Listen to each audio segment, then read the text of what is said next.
আজ মহাশিবরাত্রি, চারদিকে ভক্তির অবহ, শিবের নাম জপ, উপবাস আর পূজার প্রস্তুতি।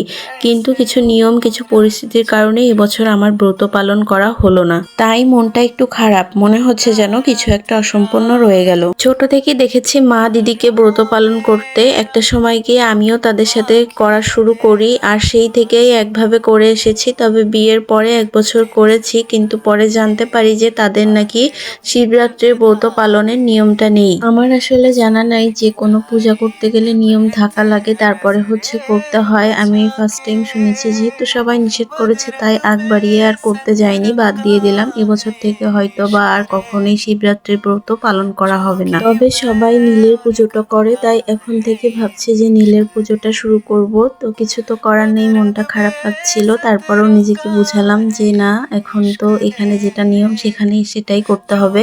তাই ব্রত পালন না করা হলেও মহাদেবের প্রতি সবসময় ভক্তি থাকবে। হর হর মহাদেব। আর তোমাদের কারোর কি এমন নিয়ম আছে কিনা অবশ্যই একটু কমেন্টস করে জানিও।